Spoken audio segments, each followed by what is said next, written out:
Welcome to Creative Broadcasting, the station of unlimited possibilities. Presents Creating Your Seat at the Table with your host, Ashley Little, as she welcomes her guest to the table. Welcome to Creating Your Seat at the Table. I am your host, Ashley Little. A little bit about myself: corporate professional by day, entrepreneur by night, 5-time best-selling author, CEO and founder of Ashley Little Enterprises, LLC, owner and creator of Creative Broadcasting, and founder and owner of Talk Radio and TV Network, LLC.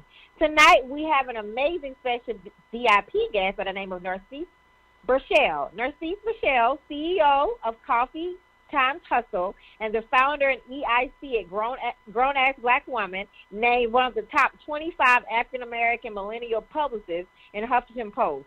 She is a passion-driven brand storyteller with a demonstrated history of presenting innovative ideas and customized strategies. On and off social media, this everyday educator shares tips and tricks with an unconventional approach to marketing and motivation. Narcisse started Coffee Time Hustle to help the small business owner find their voice, find their audience, and stand out in their industry. Not stopping there, she created GABW, a platform for black women to share their voice and allow entrepreneurs an opportunity to reach that audience directly. Aside from Narcisse's many ventures, she serves as a SCORE mentor. Through the nonprofit organization, she dedicates her time and expertise to small business owners in hopes to make their transition into entrepreneurship as easy as possible. She gives not just entrepreneurs, but people in general, the push to navigate both their professional and personal life. Welcome to the table, the amazing Narcisse Burchell. Thank you. Thanks for having me. You are welcome. I know you're going to share some amazing nuggets with my audience tonight. So tell us more about your entrepreneur journey. The entrepreneur journey has been long, to say the least. It's kind of crazy that today is the interview. Today, 6 years ago, my dad passed away. And it was hard. It was extremely hard. But I told him before he passed that whatever I decided to do next, I was going to stick to it. And like I said, I have dropped out of college. I had dropped out of cosmetology school, and I was just like, what are you going to do? You need to get yourself together. So I knew that marketing was something that I was always interested in, and when he died, he gave me that push, like, okay, it's time. You need to stop waiting. It's time. And I went full force into it. I found an internship. I started Googling because, you know, Google is your best friend, and I went for it. So it wasn't until 2017 that I was working at the post office and I got depressed. I was battling anxiety, and I was like, this not it. You know, you made that promise. You need to go back to that promise. And so that's when I officially started Coffee and Hustle, and I was like, I don't know where this is going to take me, but I'm just going to follow it. And now I'm here. So that's how the journey went. I love it. So, Narcisse, let's talk more about your passion. You are a passion-driven brand storyteller with a demonstrated history of presenting innovative ideas and customized strategies. So tell us more about that. Okay, so right now, one of my biggest clients is Kaleidoscope Hair Products. That's why I'm working with the Real BB Judy with the Miracle Drops. So we work with crazy concepts and bringing those to life. It's something that we do. We're at the drawing board, I want to say, twice a week, trying to figure out what's next, what's new. And I also work with Orleans, which is a black-owned wine company in New Orleans. So, again, with that, making sure that that story is being told on multiple platforms, making sure that she's in the right position so that opportunities can come our way. She was just featured in Black Enterprise yesterday. So, like I said, we're just trying to find ways to get these clients visible, and I love to do just that. Yes, and I consistently follow you, Narcisse, and you're doing some amazing things, just so the listeners will know this is definitely somebody that you need to connect with. So, Narcisse, you are the CEO and founder of Coffee Time Hustle. Please tell us more about your company and how we can support and get involved. Okay. So this year, actually, I want to start doing more marketing training. so that I can help the audience even more. Like right now, I'm offering ebooks, so I have different ebooks based on different things, whether it be discovering your target audience, developing your brand messaging, whether it be just simply finding what it is inside of you that you can present to the world in the best way possible. So different ebooks there, but I also want to do more in the event space. I really found my passion in bringing people together in recent years. Like when I developed Grown As Black Woman, I had no intention of this being so big. I just knew I needed something for women to relate to. I didn't find anything that was just for me or just like me, for women like me, and I wanted to create that. So now I want to take that same energy and bring it into Coffee and Hustle so that entrepreneurs have a space, so that a safe space, so that they can connect with other entrepreneurs. So it's growing. I mean, it's way more now than just a marketing or creative agency. It's developing into a community, and that's exactly where I'm trying to take it. I love that. And why are you so passionate about creating that safe space for entrepreneurs? Because, I think, and just to lead back to collaborations with other entrepreneurs, I think a lot of people are fearful of that, right? But they don't understand that. I mean, when you collaborate with people, you'll get further so much faster. So can you talk more about that? It's so true, definitely. As far as collaboration with others goes, I feel that the biggest problem is people are connecting with the wrong people. They don't know who to connect with. And if you have a connection that's not mutually beneficial, it's not going to work. One party is going to end up upset. And it causes people to be fearful, like you said, of connecting with people because of past experiences. But you can't let all the past experiences stop you from moving ahead, because it's just going to start your growth. It's all about finding out, okay, I'm going to get this out of it, but what are you going to get? How can we both win from this? How can this be profitable for both of us? And once you're able to figure that out, once you're able to be strategic about that, then future collaborations are going to be amazing for you. So, you have to just be mindful of people who are in it for self. And once you can figure out that, once you can decipher that, then you can have amazing collaborations that will put you in even greater positions or put you in the rooms that you need to be in to actually appreciate you. And when listeners are looking to collaborate, because I'm a big believer in the power of networking and collaboration, that is my thing. So when listeners are looking to collaborate, and I want to hear your advice on it, what are some things they should be looking for when they're looking to collaborate with people? What are some signs that that person is a good person to probably connect with, outside of making sure that they both can win? But what are some other things that, you would say that they should be looking for when they're trying to study somebody? You should be studying whoever you're trying to work with anyway. Right. Definitely start there. Do your research. Like, go to their website, go to their Instagram, kind of get a vibe for who they are and the message that they are trying to present. And then also look at their past collaborations. Who have they worked with? In your eyes, do you view it as a success from what you can see, And then also try to figure out who their target audience is. Because if the targets don't kind of match or they're not in the same space, it might be difficult for that partnership to work out. Because you might have a business that targets the African-American woman, and their business might target the white male. And it may be a good fit depending on what industry you're working in, but it may not be for that same reason, because your target audiences are so far off. So look at the target audience, look at past collaborations, and look at the vibe and the experience that they create for their customers to know if it's going to be a great partnership for you. Yes, look at what they're doing, look at the vibe, making sure that that you all are on the same page. That it all counts. So let's talk about Grown As Black Woman. Let's talk about it, about your company and how we can get involved and support. Okay, so Grown As Black Woman originally started just as a thought. I knew I wanted to have a space because I wasn't a vegan, and we have a lot of spaces for vegans. I wasn't, the ratchet black woman who society has depicted us to be. I wasn't the really, really smart person. It was just so many different niche down spaces that I didn't see myself fitting into. So I said I needed to create something for the woman that's like me. who can be ratchet but can be righteous at the same time, who can be the professional in the boardroom and then still go to, like a club and completely fit in. I needed that space, so I had to create it, right? If it's not there, create it. And I could not think of a name for it to save my life. I just knew what it was, but I could not figure it out. And I ended up getting married in April.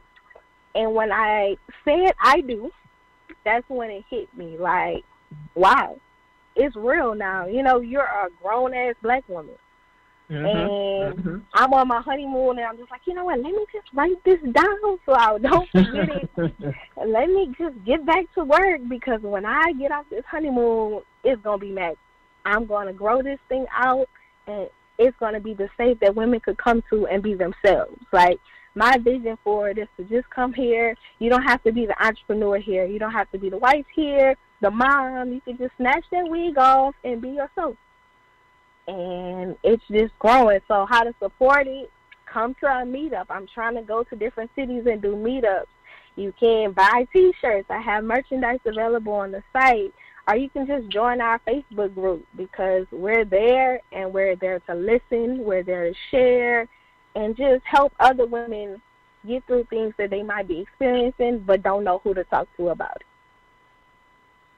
I love it. So definitely connect with her. Like she said, she's coming to different cities. So for our listeners, connect with her and see how you all can collaborate and bring it to your city. And definitely check her website out and her products. Like I said, Narcisse is definitely somebody to connect with and know. So let's talk more about, because I know you're very big on branding, right? You talk about a lot on your platform. You consistently talk about that. So what are some strategies you would give to entrepreneurs as it relates to branding? Okay, I would say first, consider who it is that you're trying to target. Because the truth of the matter is, we can sell to everybody, anybody, from the 17-year-old, her mom, her grandmother. We can sell to everybody, but we have to target a specific person in order to win, in order to make our marketing make sense, make our branding make sense, right? So even with money that Oprah has, Oprah can't afford to target everybody. She has to speak to one specific group for this to work. So figure out your target. That's the most important thing. Once you figure them out, figure out ways to communicate with them, right? Because creating the experience is how you build a brand. How they interact with your company and how they perceive it is what a brand truly is. Everybody thinks that, oh, I have a logo, now I have a brand, but that's not how it works. It's the experience that the customer has or their perception of what it is you're doing. Okay, so once you figured out your target, the next step would be thinking of ways and thinking of things that attract and appeal to them. Whether it's the colors, it's not what you want to pick. The colors that you like is what they need and what they want to see, so that you can grow this thing out. So taking the you out of it, but still putting the you in it in the matter of your personal brand, which is truly you being your authentic self, is what's going to sell your business brand. Is what's going to sell the product, sell your services, because people want the real you. And once you can get down to the root of that, that's when you're going to start seeing the results in your business. So the biggest tip of all is staying true to who you are and presenting and showing up as that person. Staying true to who you are and presenting and showing up as that person. That is so important. Showing up is the first thing, right? You got to show up. Show up. Even if you don't feel like showing up, still show up. Yes. So let's talk. So what are some strategies you would give the listeners to help them scale their businesses? I saw a post that you posted a couple, maybe yesterday or the day before, about scaling. Like, how entrepreneurs, there's nothing wrong with hustling, but you got to at least get to a point where you got to start scaling your business. So let's talk about that. Okay. So with scaling your business, for a long time, even with myself, for a long time, I feel that I've just hustled in my business, and I guess it's fitting, right, because that's the name of it. But I had to realize that hustling only could get you so far until you really run yourself into the ground trying to hustle. Like, I got to get this next sale, I got to get that. And when you take the passion out of what you do and always consider the dollar amount, then that's when you lose focus and lose sight of why you started it. And people realize that. People pick up on that. So I feel that not only that, you leave no room for your family. You leave no room for your self-care, all because it's all about the hustle. It's all about the dollar. So when it's time to start scaling your business, you need to consider, how can I make my job easier so that I can start to employ people, so that I can start outsourcing to make me have a little more hours in the day. And when you're able to do that, like, it's simple things. For instance, I use a scheduling software called Planoly, and I use that to schedule out my Instagram posts. So now I'm able to be consistent and show up, but I'm allowing room for scale because now my energy can be focused on something else. I'm not hustling to make that next dollar because my posts are automated now. Or even it's, looking at virtual assistants so that they can take some of the workload off the day so that you can go out and do something else. Or even if it's just scheduling time out for my facial, different ways that you can slowly think of scaling your business so that you're not so overwhelmed, overworked. And when people get to that place, I've noticed that they quit. So it's even thinking of longevity in your business. Okay, I cannot quit this now because I'm hustling and I'm tired. When you start thinking scale, you start thinking, okay, now I can free up this time so that this business can outlive maybe even me. You spoke right at it, because outsourcing, people got to learn to outsource. We say it all the time. When you try to do it all yourself, it's not good. And you can do so much more when you have a team and when you're outsourcing. Like, I can't stress that enough. So thanks for shining light in that area, because I don't think a lot of entrepreneurs, sometimes they don't get that part. What are your thoughts on that? Because I think, sometimes people have trouble letting go. So definitely, and it's because it's your baby, Right. It's like giving somebody else free range to raise your child. Right. And it's scary. It's so scary, especially if you started from the ground up when it was just a little thought being conceived. It's hard to let go. But at the same time, we give our kid away to school, and it's scary, but we have to let our baby go to school and grow up to be their own person. And it's the same thing with scaling your business. You have to let go and let other things come in and feed your child so that you can watch your baby grow now. But you don't want to stunt the growth of your company by being afraid to outsource. And not only that, it gives you more opportunity to really maximize your skills. Because, I might be great at this, but I might not be the best graphic designer. But because I'm trying to learn graphic design while I'm doing this, then I don't have time to educate myself and feed myself with more knowledge and continually learn more about what I'm good at so that I can perfect it. Because it's better to be, the master of one trade than a jack in all trades, and you just here and there and there and here. Ooh, you speaking tonight. So I know our listeners are listening to these amazing nuggets. I hope you're taking notes. So, Narcisse, what is some advice you would give to our business owner who is working a 9-to-5 and going home working their entrepreneurship by night? They might have one business. They might have multiple businesses. So what is some advice you would give to those people that are doing both? I would say stay there as long as you can. I know that a lot of people are going to tell you, have your 9-to-5, but focus on your business and then go ahead and quit as soon as you can. Or quit your business to focus on your career. But I'm going to say the opposite simply because sometimes you need that 9-to-5 to fund your business, So you need to stay there as long as you can. I did quit my 9-to-5 to pursue my business, but it was because I was battling with depression and it was a strain on my mental health to stay there. But if you can stay at your 9-to-5, please, please do it. But I do agree with the statement that don't put all of your energy into your 9-to-5 and then go home with nothing left.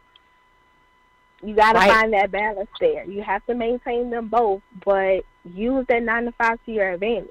Because entrepreneurship is difficult and it's expensive, and to put those systems in place, processes, like Shopify, for instance, Shopify is $29 a month.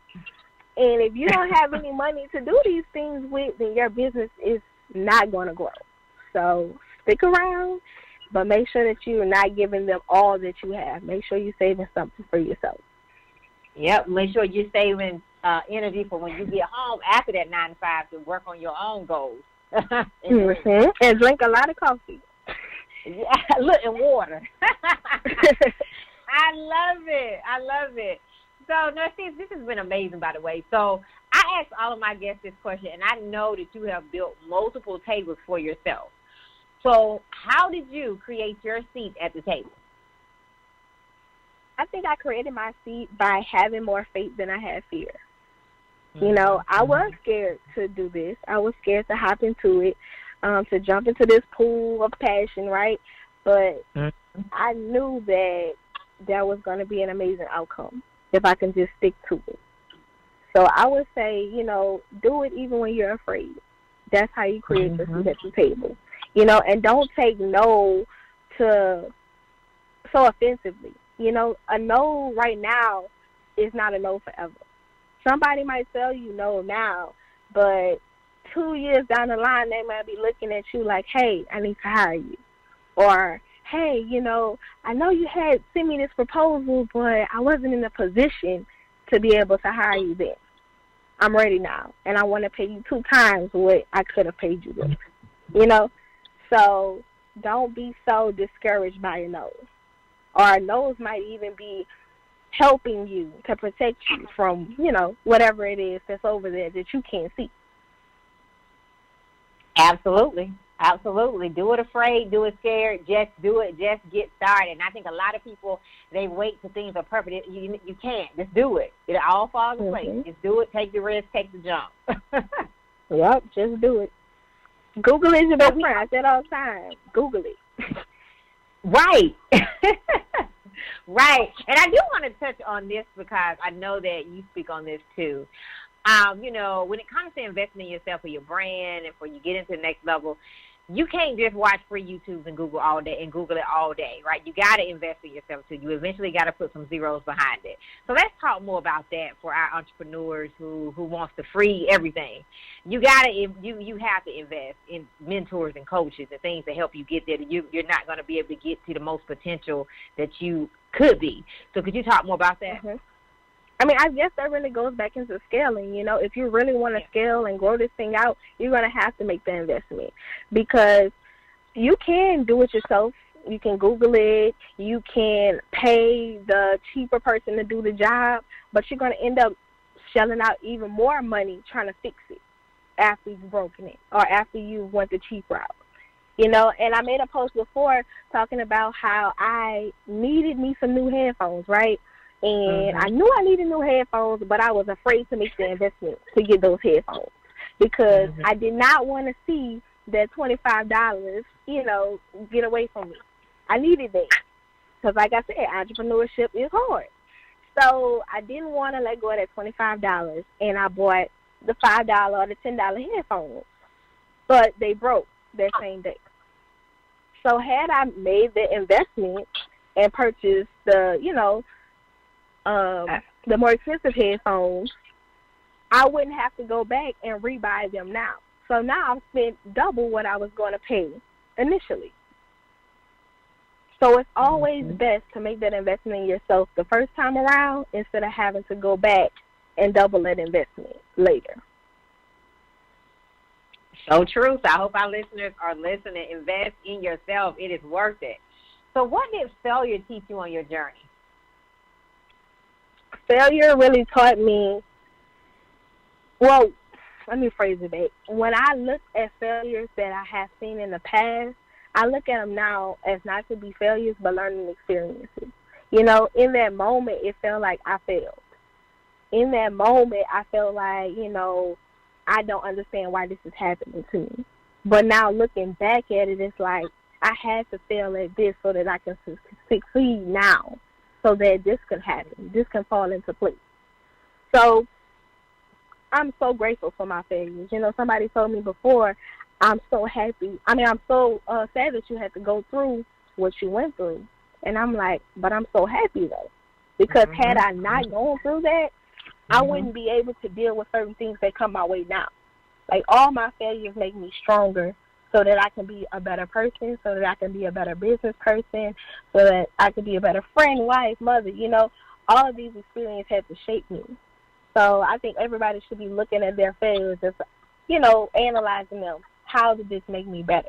What can I do with this newfound knowledge? Mm-hmm. I love that. How can it make me better? How can it make me better? Because it really is a lesson. It really is a lesson to keep going. So what did success teach you? Because you're very successful. Success taught me that it's possible.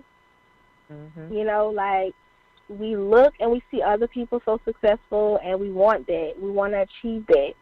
And sometimes we can't even see ourselves in those positions. We hold ourselves back from that because we're fearful of how big we can get, So success taught me that it's possible, and you don't have to be stuck in the same place forever. You can make a change if you make the initiative to make that change. And I'm honestly just sitting here overwhelmed and grateful to be in this position, because I couldn't always see success for me. Like you said, with my failures, I considered that to be what it was going to be for me. I thought that was going to be the end of it.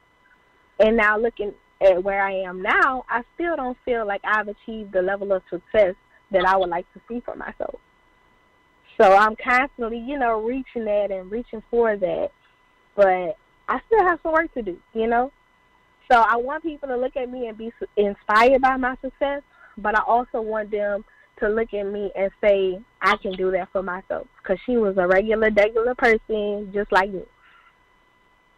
Just that it's possible, right? That it is possible. I love it. I love it. So we are in a new year, new decade. So what can we expect from you in the year of 2020? You can expect to see me everywhere. That's my goal. I want to be visible this year. I'm getting out my house. I'm not going to stay in my house this year. So you can expect to hopefully meet me this year in 2020. Yes. So like I stated before, connect with her. I know she probably got some things she hasn't said, but definitely connect with her to see all the great things that Narcisse, I know you're going to birth this year. And I can't wait to see it. Look, I want to meet you. I'm going to meet you this year. Yes, we're going to meet each other this year. I look forward to working with you and collaborating with you, too. So tell our listeners how they can follow you and connect with you on all social media platforms. Okay, I am Narcisse Burchell on Facebook. I know it's a difficult name, but once you see it, you won't forget it. And I am also Narcisse the Creative on Instagram.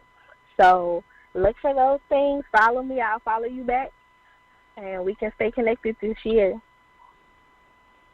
Yeah, so definitely connect with her. Narcisse, thank you so much for taking time out of your very, very busy schedule to come to the table. You have definitely left us with some amazing knowledge tonight. It was a powerful interview, and I can't wait to invite you back to the table. Thank you. Next time we're going to have to put some food on the table. That's right. I love it. I love it. So talk with you soon, and I look forward to working with you. All right. Have a good one. You too. So I would like to thank my intern, Sarah, from Tennessee State University, and my intern, Vontaria, from Winston-Salem State University. You all may follow me on Facebook at Ashley Little and on Instagram at _Ashley A. Little. Thank you. Thank you for tuning in to another episode of Creating Your Seat at the Table, where Ashley speaks with corporate professionals, celebrities, entrepreneurs, authors, and speakers who are transitioning or have transitioned to entrepreneurship.